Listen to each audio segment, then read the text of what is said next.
boy, here we go again. Yet more drama has resurfaced within the Roblox Doors community, and this time it involves with a community of players within the player base of the game. Everyone was already talking about the difficulty of the game upon release, but we do have even more news on that later on. So you better like and subscribe, or else you'll end up with even more drama. So in case if you didn't know, there are multiple different groups of players within Roblox Doors who all enjoy the game in different ways. Of course you have hacker groups that enjoy hacking the game, but you also do have the Doors speedrunning community, as they enjoy finding different ways in order to complete the game quicker without the use of hacks. But lately there has been a lot of drama going on, more specifically with the speedrunning community. Within the Roblox Doors Discord server, and within the forum section of the server, a new thread was created simply titled "Take Care of Your Speedrunners." Sunny Agus, currently the record holder for the third best time in Doors Floor 2 globally, did spark things off within the community.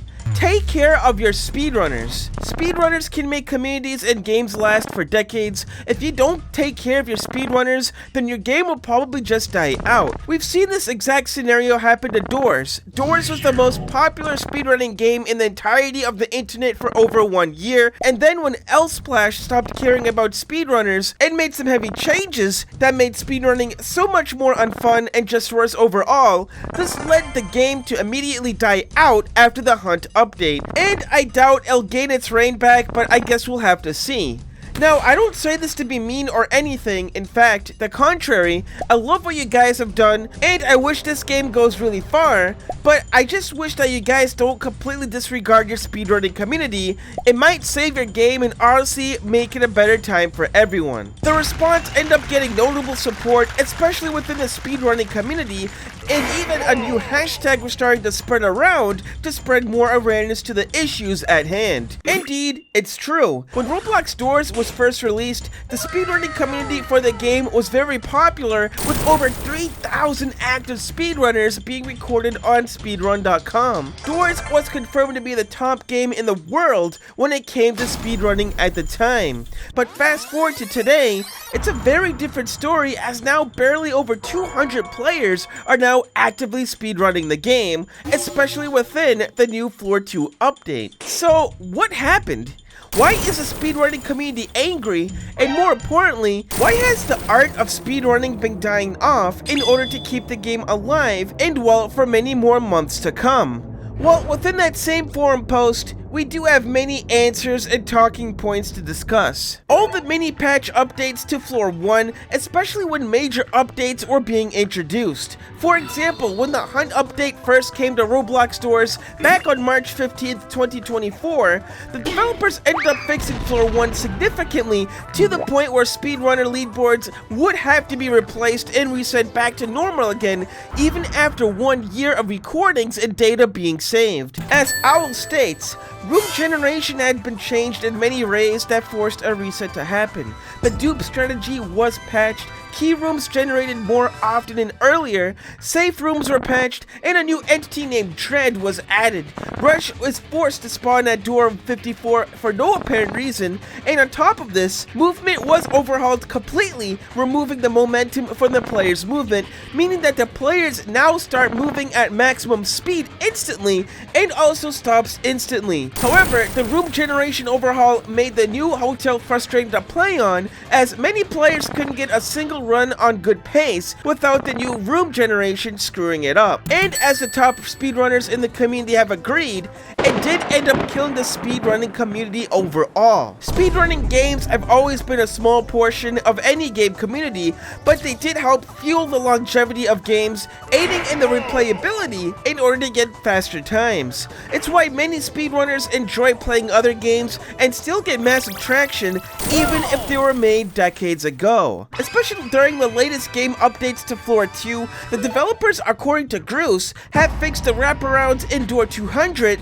by quite literally adding invisible walls. There's also a new patch strat in Door 150 that would usually let you get to Anchor B faster if it spawned on the outside left. Many more glitches and small tricks that speedrunners would use have also been patched as of recently, and this has led to the speedrunning community effectively needing to pause operations for possibly over a month until things settle down with more patches done to the game. The big takeaway from this point is that many of these said glitches and shortcuts aren't really what a first experienced player would instantly find, as you'd have to go out of your way in order to perform most of these. And with the developers fixing more and more Easter eggs such as these, it does make speedrunning going forward less exciting as they continue to remove more features to make completing the game quicker, thus hurting the speedrun community as it sits endangered at the moment.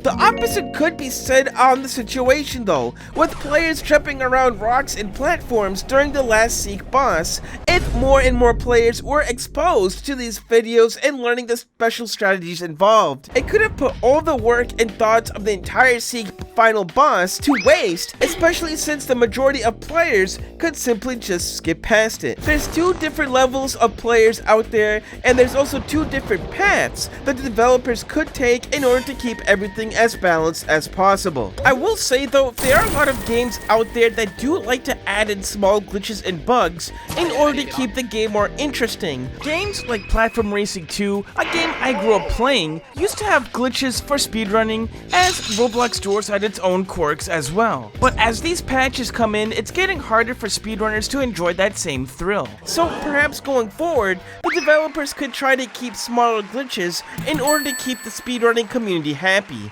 But yeah, Floor 2 ended up getting even more smaller patch updates that we do need to discuss as well, one of which being that really annoying game crash that would happen on mobile platforms. Though players have still stated that it's still crashing and it's still not really fixed, unfortunately enough. Another major fix that Reddables ended up posting is that the stupid bug that happens when you use a revive at room 149 during the Seek chase, well, this has officially been fixed, and just a couple hours ago as of editing, minecart freezing should now be fixed within the game. Reddables did go on to say that it means that pushable minecarts within Floor 2 won't be going supersonic speed anymore, which unfortunately also means that it's no longer possible to use them for duping items within the game. They also continue to acknowledge a post about a player mentioning there's a bug within the rooms involving with A60 or A120 spawning within rooms that contain the exit door,